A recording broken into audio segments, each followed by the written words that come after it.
नमस्कार, आप देख रहे हैं डीडी न्यूज। आपके साथ मैं हूं गौरव श्रीवास्तव। तो चलिए बुलेटिन की शुरुआत करते हैं और सबसे पहले नजर डालते हैं इस वक्त की हेडलाइंस पर। छत्तीसगढ़ में नक्सलवाद पर एक और प्रहार। सुकमा में 25 लाख के इनामी नक्सली समेत 17 ढेर, भारी मात्रा में हथियार और विस्फोटक बरामद। अमित शाह ने फिर दोहराया 31 मार्च 2026 से पहले नक्सलवाद को खत्म करने का संकल्प। म्यांमार और थाईलैंड में विनाशकारी भूकंप में मरने वालों का आंकड़ा 1600 के पार, 2000 से अधिक घायल। भारत ने ऑपरेशन ब्रह्मा के तहत भेजी राहत सामग्री। पीएम मोदी ने जताई संवेदना, कहा करीबी दोस्त और पड़ोसी के रूप में साथ खड़ा है भारत।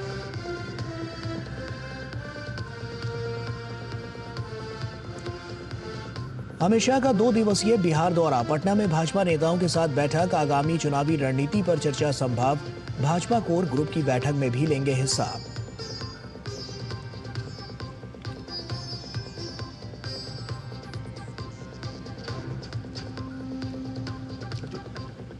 बिहार के बहुचर्चित बिटुमिन घोटाले में सीबीआई की विशेष अदालत का बड़ा फैसला। तत्कालीन मंत्री मोहम्मद इलियास हुसैन सहित 5 को 3 साल की कैद की सजा, 32 लाख रुपए का जुर्माना।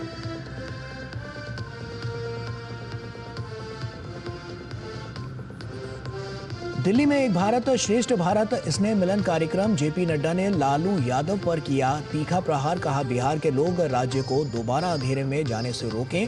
लोकसभा की तरह विधानसभा चुनाव में भी एनडीए को दे अपना आशीर्वाद। और आइए बुलेटिन की शुरुआत करते हैं। नक्सलवाद के खिलाफ सरकार की गोली और गुलाब की रणनीति लगातार कामयाब हो रही है। छत्तीसगढ़ में नक्सलवाद पर एक और करारा प्रहार हुआ है।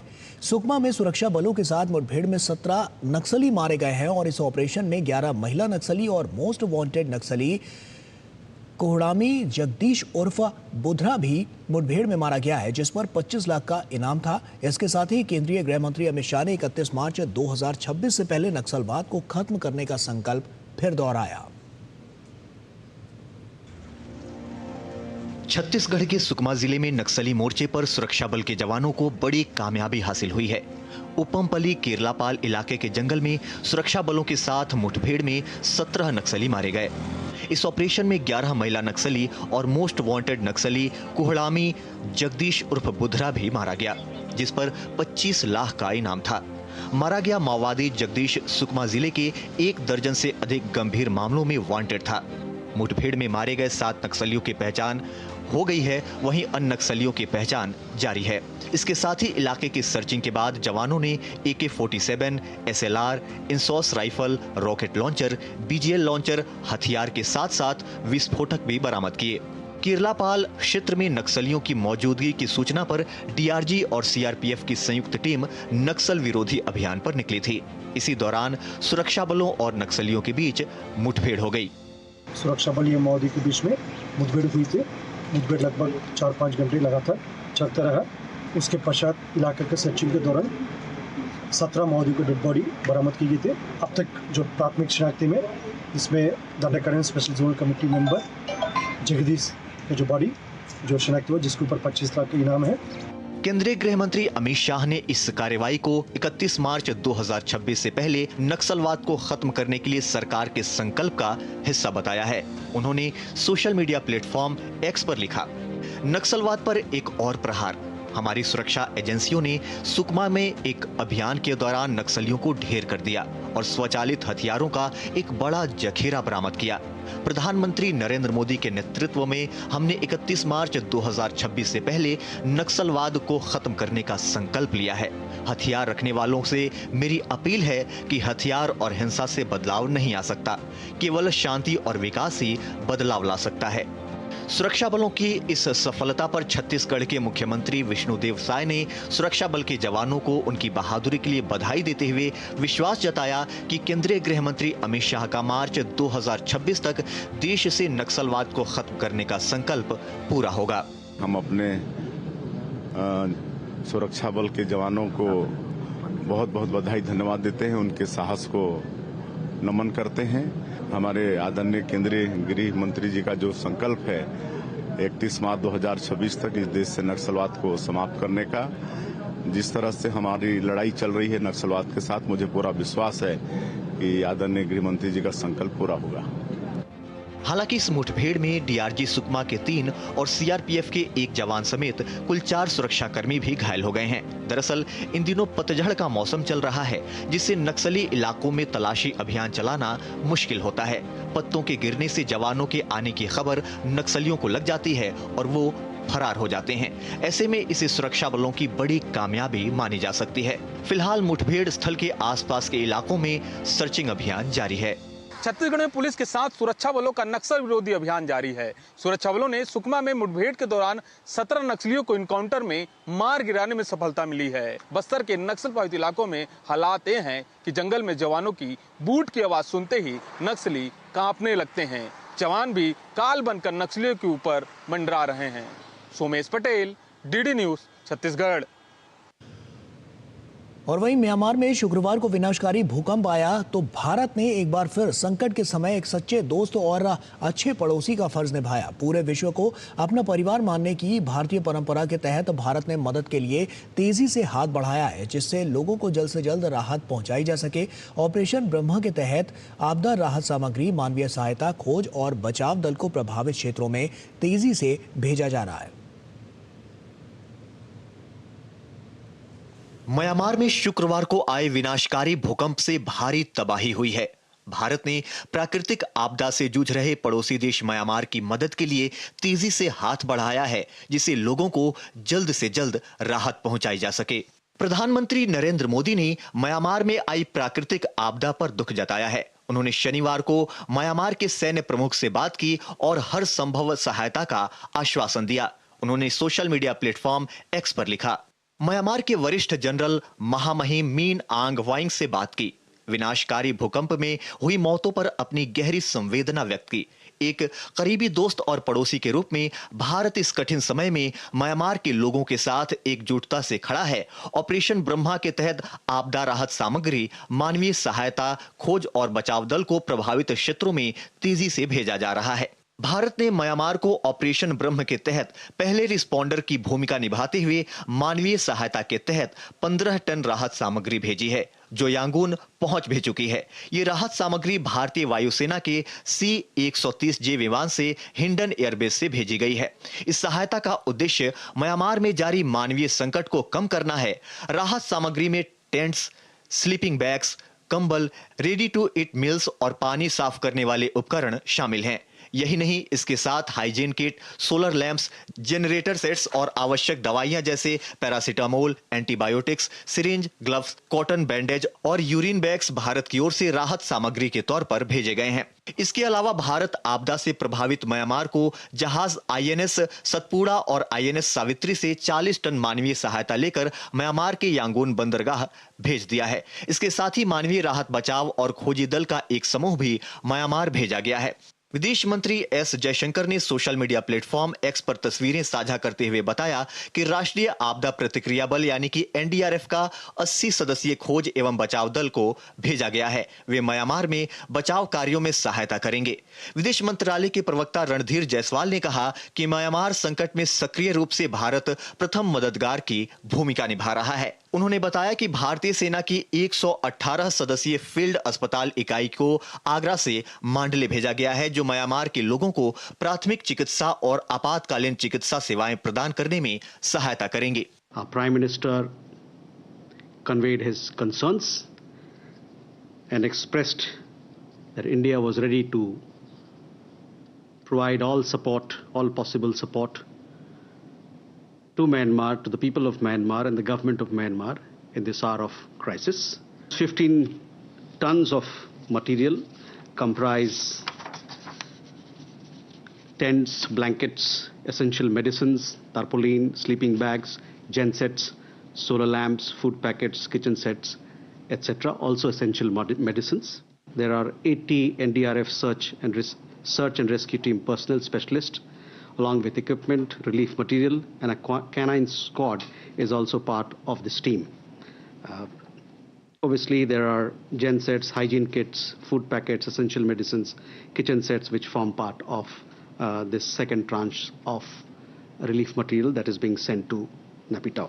भारत ने हमेशा से पड़ोसी प्रथम की नीति के तहत पड़ोसियों की मदद के लिए हाथ बढ़ाता रहा है। इससे पहले जब चक्रवात योगी ने म्यांमार पर हमला किया था तो भारत ने राहत अभियान चलाकर मदद की थी। भारत ने स्पष्ट किया है कि उसकी मंशा इस प्राकृतिक आपदा में म्यांमार के लोगों को बाहर निकालकर उनके देश के पुनर्निर्माण में मदद करना है। Bureau report, DD news. और वक्त यहां पर एक छोटे से ब्रेक का हो गया है, जल्द हाजिर होते हैं।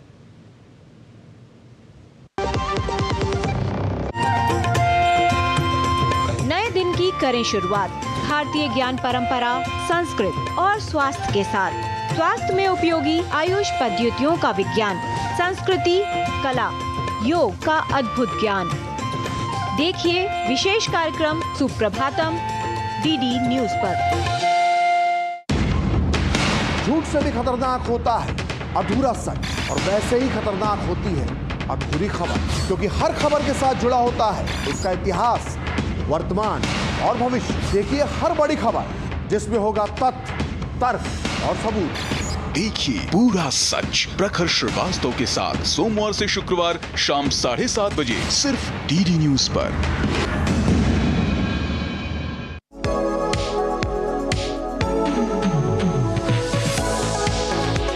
नई सुबह, नई शुरुआत डीडी न्यूज के पावर पैक शो के साथ। राजनीति, कारोबार और होगी सुर्खियों पर भी चर्चा। अखबारों की हेडलाइंस, खेल, सिनेमा सहित मिलेगी संपूर्ण खबर। देखिए नया सवेरा सोमवार से शुक्रवार सुबह 8 बजे डीडी न्यूज पर।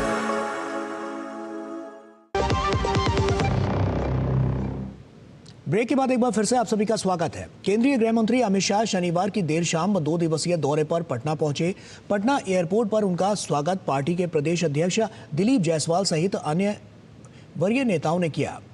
पटना एयरपोर्ट से शाह कड़ी सुरक्षा व्यवस्था के बीच पार्टी कार्यालय पहुंचे, जहां उन्होंने भाजपा के सांसद, विधायक, विधान पार्षदों सहित अन्य वरीय पदाधिकारियों के साथ बैठक में हिस्सा लिया।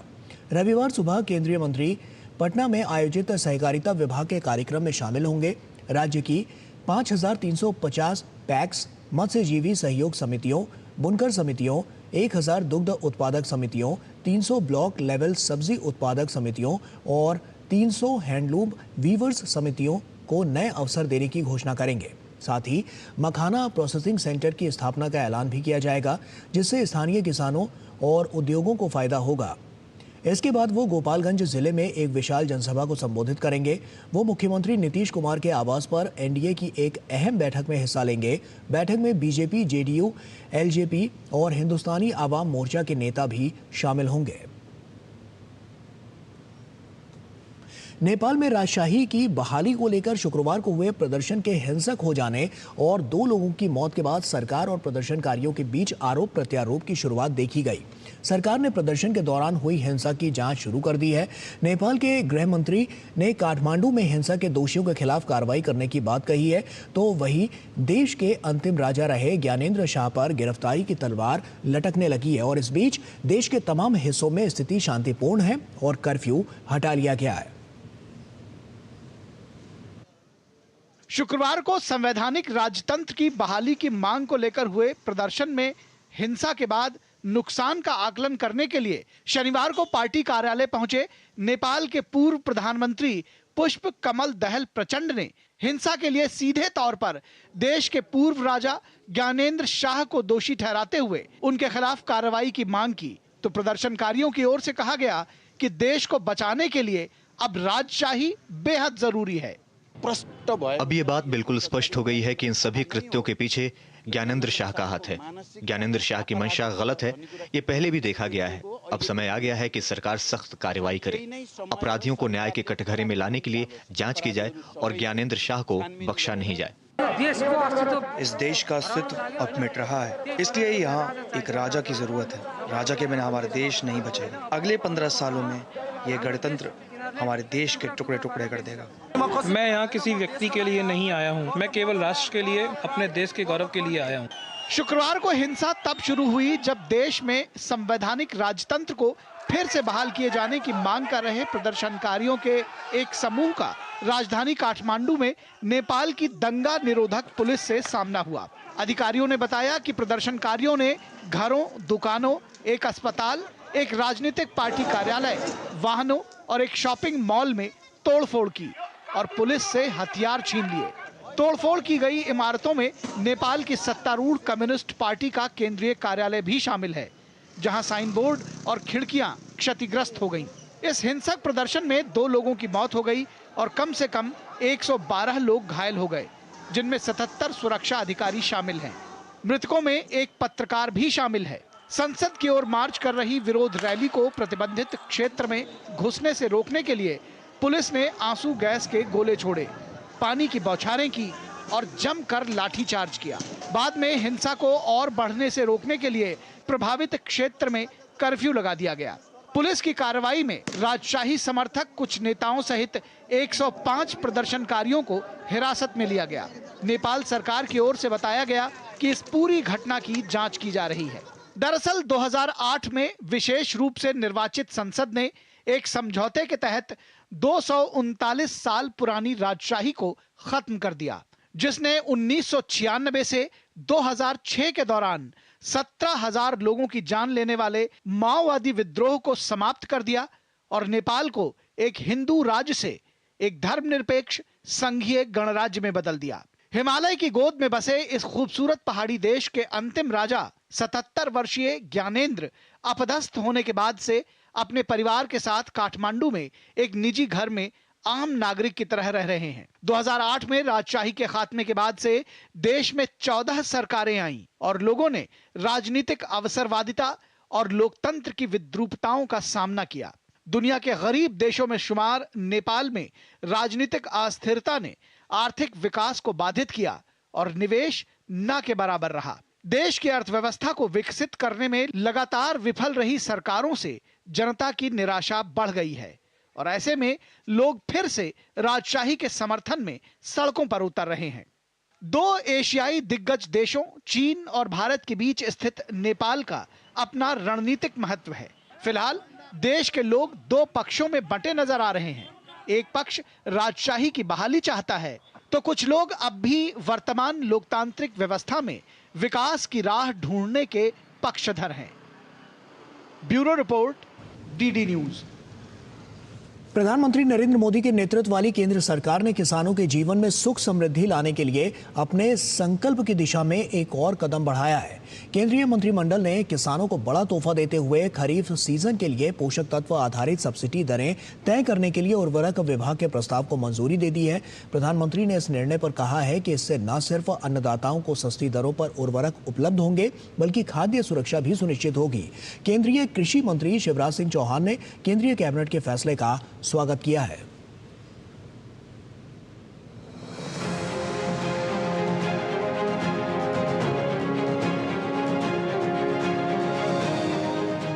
प्रधानमंत्री नरेंद्र मोदी की अध्यक्षता में केंद्रीय मंत्रिमंडल ने किसानों को बड़ा तोहफा देते हुए खरीफ सीजन यानी 1 अप्रैल 2025 से 30 सितंबर 2025 तक के लिए पोषक तत्व आधारित सब्सिडी दरें तय करने के लिए उर्वरक विभाग के प्रस्ताव को मंजूरी दे दी है। मंत्रिमंडल के फैसले के अनुसार NPKS ग्रेड सहित अधिसूचित P&K उर्वरक किसानों को सब्सिडी युक्त सस्ती और उचित दरों पर उपलब्ध होगी। खरीफ सीजन के लिए कुल 37,216 करोड़ रुपए से अधिक की सब्सिडी को मंजूरी दी गई है। प्रधानमंत्री श्री नरेंद्र मोदी जी ने किसानों के ऊपर बोझा नहीं आने दिया। DAP का प्राइस 1350 रुपए पर 50 kg बैग रहे, इसके लिए भारत सरकार 37,216 करोड़ रुपीस की सब्सिडी का भार सहन करेगी, लेकिन किसानों के ऊपर भार नहीं जाने देगी। केंद्रीय कैबिनेट द्वारा किसानों को फॉस्फेटिक और पोटाशिक फर्टिलाइजर पर सब्सिडी दिए जाने पर प्रधानमंत्री ने सोशल मीडिया साइट X पर लिखा कि देश भर के किसान भाई बहनों के हित में आज हमारी सरकार ने खरीफ सीजन 2025 के लिए फॉस्फेटिक और पोटाशिक फर्टिलाइजर पर पोषक तत्व आधारित सब्सिडी को मंजूरी दी है। इससे न सिर्फ अन्नदाताओं को सस्ती दरों पर उर्वरक उपलब्ध होंगे, बल्कि खाद्य सुरक्षा भी सुनिश्चित होगी। केंद्रीय कैबिनेट के फैसले का स्वागत करते हुए केंद्रीय कृषि एवं किसान कल्याण मंत्री शिवराज सिंह चौहान ने कहा कि केंद्र की मोदी सरकार किसान हितैषी सरकार है और किसानों के कल्याण के लिए प्रतिबद्ध है। केंद्रीय मंत्री ने कहा कि केंद्र की पूर्ववर्ती यूपीए सरकार ने जहां डीएपी खादों की कीमत को 500 रुपए प्रति बोरी से बढ़ाकर 1315 रुपए प्रति बोरी कर दिया, वहीं मोदी सरकार ने डीएपी खाद की कीमत 1350 रुपए प्रति बोरी फिक्स रखी है और खाद की कीमतों में बढ़ोतरी न हो, इसके लिए सरकार भारी सब्सिडी भी वहन कर रही है। मोदी सरकार निरंतर किसानों की आय बढ़ाने के प्रयत्न में लगी है। आय बढ़ाने के लिए उत्पादन बढ़ाना भी जरूरी है और उत्पादन बढ़ाने के लिए फर्टिलाइजर की आवश्यकता होती है। तो उत्पादन तो बढ़ जाए मतलब फर्टिलाइजर उपलब्ध हो जाए, लेकिन उत्पादन की लागत घटे मतलब फर्टिलाइजर की कीमत भी किसान को ज़्यादा ना देना पड़े। ये मोदी सरकार की प्राथमिकता रही है। खरीफ सीजन में कैबिनेट द्वारा उर्वरकों पर दी जा रही 37,216 करोड़ रुपए की सब्सिडी ग्रांट के फैसले से न केवल उर्वरक के दाम काबू में रहेंगे, बल्कि इससे किसानों को लाभ भी मिलेगा। Bureau report, DD news. और वक्त यहाँ पर एक छोटे से ब्रेक का हो गया है, जल्द हाजिर होते हैं।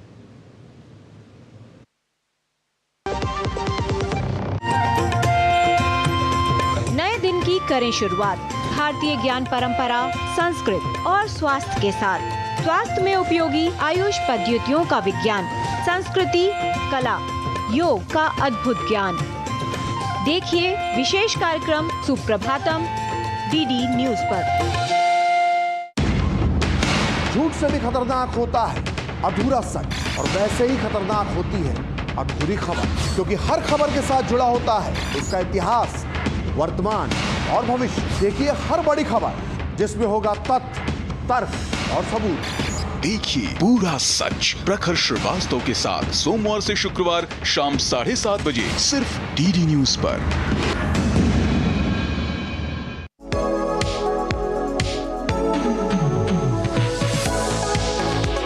नई सुबह नई शुरुआत डीडी न्यूज के पावर पैक शो के साथ। राजनीति, कारोबार और होगी सुर्खियों पर भी चर्चा। अखबारों की हेडलाइंस, खेल, सिनेमा सहित मिलेगी संपूर्ण खबर। देखिए नया सवेरा सोमवार से शुक्रवार सुबह 8 बजे डीडी न्यूज पर।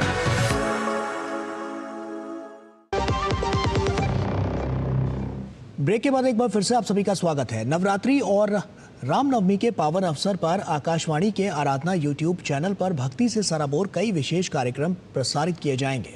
आराधना चैनल पर 30 मार्च से 6 अप्रैल तक ये विशेष कार्यक्रम प्रसारित किए जाएंगे। प्रसार भारती के सीईओ गौरव द्विवेदी ने इसकी जानकारी दी। उन्होंने बताया कि चैनल पर प्रतिदिन उस विशेष दिन के महत्व पर केंद्रित एक विशेष रूप से तैयार की गई श्रृंखला सुबह 8 बजे से रात 8 बजे तक प्रसारित की जाएगी और इसी तरह शक्ति आराधना का प्रसारण चैनल पर सुबह 8:30 बजे से 8:40 तक किया जाएगा। चैनल पर अनूप जलोटा, नरेंद्र चंचल, जगजीत सिंह, हरिओम शरण, महेंद्र कपूर और अनुराधा पौडवाल जैसे प्रख्यात कलाकारों द्वारा प्रस्तुत विशेष नवरात्रि भजन शाम 6 बजे से 7 बजे तक चलाए जाएंगे। आकाशवाणी आराधना यूट्यूब चैनल पर एक अतिरिक्त आकर्षण नवरात्रि पर विशेष कहानियां होंगी, जिसमें देवी मां के अनेक स्वरूप पर प्रकाश डाला जाएगा, जिसका प्रसारण प्रतिदिन सुबह 9 बजे से 9:30 बजे तक किया जाएगा। चैनल पर देश भर के विभिन्न शक्तिपीठों के बारे में विशेष कहानियां भी सुनाई जाएंगी। सीईओ गौरव द्विवेदी के अनुसार इस श्रृंखला का समापन श्री राम जन्मभूमि मंदिर अयोध्या से राम जन्मोत्सव पर एक विशेष लाइव कार्यक्रम के साथ होगा, जिसका प्रसारण 6 अप्रैल 2025 को सुबह 11:45 से दोपहर 12:15 बजे तक किया जाएगा। नवरात्रि के पावन अवसर पर आकाशवाणी के आराधना यूट्यूब चैनल पर हम अपने सभी श्रोताओं के लिए लेकर आ रहे हैं देवी माँ की भक्ति से सराबोर अनेकों कार्यक्रम। 30 मार्च से 6 अप्रैल तक आप जुड़े रहिए आराधना चैनल के साथ और सुनिए विशेष कहानियाँ, देवी माँ के अनेक स्वरूप और विभिन्न शक्तिपीठों पर खास कार्यक्रम। और प्रभु श्री राम जन्मोत्सव पर श्री राम जन्मभूमि मंदिर अयोध्या से रामनवमी पर लाइव कमेंट्री। जुड़े रहिए आराधना चैनल से, जुड़े रहिए आकाशवाणी से। और आइए अब नजर डालते हैं दिन भर की कुछ और महत्वपूर्ण खबरों पर फटाफट अंदाज में। रक्षा मंत्री राजनाथ सिंह दिल्ली में रानी वेलु नाचियार की स्मृति में आयोजित एक कार्यक्रम में शामिल हुए। अपने संबोधन में रक्षा मंत्री राजनाथ सिंह ने कहा कि रानी वेलु नाचियार भारत में ब्रिटिश औपनिवेशिक सत्ता के खिलाफ लड़ने वाली पहली रानी थी। जम्मू कश्मीर में 27 मार्च से चल रहे ऑपरेशन सफियान में सुरक्षा बलों को बड़ी कामयाबी हाथ लगी है। अभियान के तहत अब तक 2 आतंकियों को मार गिराया गया है। इसके साथ ही भारी मात्रा में हथियार और युद्ध सामग्री भी बरामद की गई है। बिहार के मुख्यमंत्री नीतीश कुमार ने ईद से पहले 715 सहायक उर्दू अनुवादकों को नियुक्ति पत्र की बड़ी सौगात दी। मुख्यमंत्री सचिवालय में आयोजित एक कार्यक्रम के दौरान मुख्यमंत्री ने कहा कि नियुक्ति पत्र पाने वाले सभी कर्मी जिला, अनुमंडल और प्रखंड स्तर पर कार्य करेंगे और उर्दू भाषा के प्रचार प्रसार में महत्वपूर्ण भूमिका निभाएंगे।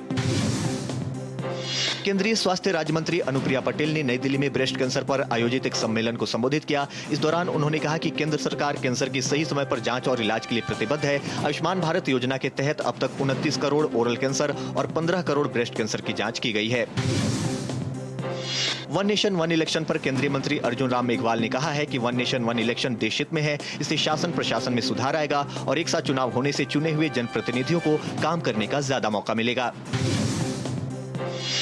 दिल्ली की मुख्यमंत्री रेखा गुप्ता ओडिशा के दौरे पर हैं। अपनी यात्रा के दौरान उन्होंने भुवनेश्वर के लोक सेवा भवन में ओडिशा के मुख्यमंत्री मोहन चरण मांझी से शिष्टाचार भेंट की। इस दौरान विकास और जन कल्याण से संबंधित कई मुद्दों पर अहम चर्चा हुई।